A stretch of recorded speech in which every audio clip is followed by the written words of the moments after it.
পুলিশের অবর্তমানে ছাত্ররাই যেন এখন ট্রাফিক পুলিশ। এখন আমি অবস্থান করছি চট্টগ্রামের বিশ্ব রোড এরিয়াতে। এই বিশ্ব রোডের এই চত্বরটাতে 6 দিক থেকে গাড়ি আসা যাওয়া করছে। এই 6 দিকের রোডের গাড়ি আসা যাওয়ার যে প্রসেসিংটা, এখানে যে কোনো সময় যে কোনো ধরনের দুর্ঘটনা ঘটতে পারে। এই পুলিশের অবর্তমানে তারা এখন দায়িত্ব পালন করছে। চলুন আমরা তাদের সাথে একটু কথা বলে জেনে আসি যে তারা নিজ দায়িত্বে এই যে দায়িত্ব পালন করছে, এই বিষয়টা তারা ঠিক কিভাবে সবার মধ্যে ছড়িয়ে দিতে চাচ্ছে। আগে কখনো কি ট্রাফিক পুলিশ ছিলেন? না না, এটাই প্রথম। তাহলে রাস্তা এত সুন্দর, এত জ্যাম জট নাই, এত সুন্দরভাবে কিভাবে হ্যান্ডেল করছেন? আসলে আমরা নিয়মগুলো বুঝি, মানে কোনটা সঠিক কোনটা ব্যাঠিক, কখন কোন দিক থেকে যাইতে হবে। ওই জিনিসটা হচ্ছে যে মানে আমাদের দেশের মানুষজন আসলে অনিয়মে অভ্যস্ত, তো ওরা এটা করতে করতে ওদের অভ্যাস হয়ে গেছে, যার কারণে ওরা বিষয়টাকে ইজিলি নেয়। কিন্তু বিষয়টা আমাদের চোখে ইজি না, আমরা জানি এটা ব্যাঠিক, ওই জন্য আমরা এত সুন্দর করে করতে পারতেছি। এটা হচ্ছে মেন কথা। এই যে নতুন একটা এক্সপিরিয়েন্স, এটা নিয়ে কি বলবেন? আসলে আমাদের সবার জীবনে সব ধরনের এক্সপিরিয়েন্স থাকা দরকার। সো আমি মনে করবো এটা আমাদের জীবনের জন্য একটা অভিজ্ঞতা, যে আমরা দেশটাকে পরিচালনা করতেছি আপাতত সরকারের অনুপস্থিতিতে। এটা অবশ্যই একটা ভালো অভিজ্ঞতা। জনগণের উদ্দেশ্যে কি বলবেন? এই রাষ্ট্রটা হচ্ছে আমাদের সবার, মানে আমরা সবাই হচ্ছে এই দেশের মালিক। নির্দিষ্ট কোনো সরকার আসা মানে এই না যে ওই সরকারই দেশের মালিক। সরকার দেশের উন্নয়ন করবে, ওই উন্নয়নগুলোকে দেখে রাখার দায়িত্ব হচ্ছে আমাদের। কারণ দেশের সম্পদ, দেশের যে কোনো কিছু সবগুলো আমাদের নিজেদের।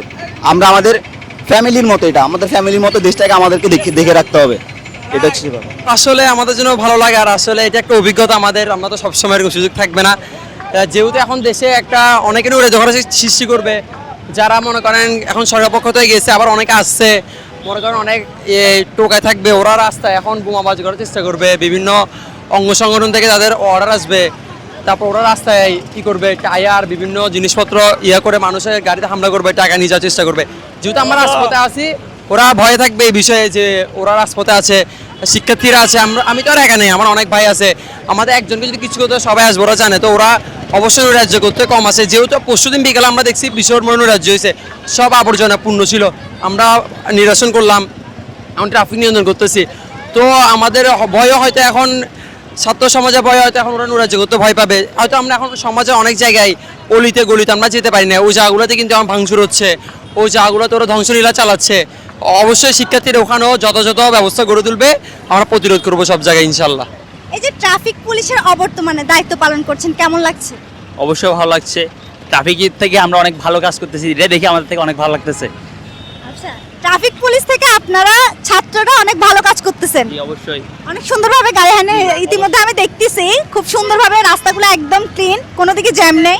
আমরা নতুন কিছু শিখতেছি, জনগণও দেখতেছে, জনগণও খুশি হচ্ছে, আমাদের থেকেও অনেক ভালো লাগতেছে। এটাই। এই যে নতুন একটা উদ্যোগ নিলেন, নতুন একটা কাজ নিলেন, এই ক্ষেত্রে আপনার মতামত কি? মানে আপনার কেমন অনুভূতি হচ্ছে? অনুভূতি অবশ্যই অনেক ভালো। আমরা যদি একটু লক্ষ্য করি, দেখুন রাস্তাঘাটগুলো একেবারে কোনো জ্যামজট নেই।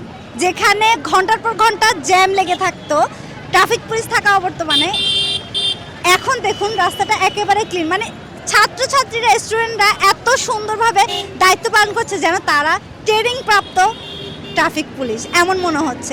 এত সুন্দরভাবে প্রত্যেকটা ক্ষেত্রে, যদিও তখন ট্রাফিক পুলিশ একজন কাজ করতো, এখন সবাই একসাথে হয়ে প্রত্যেকটা সেক্টরে কাজ করছে।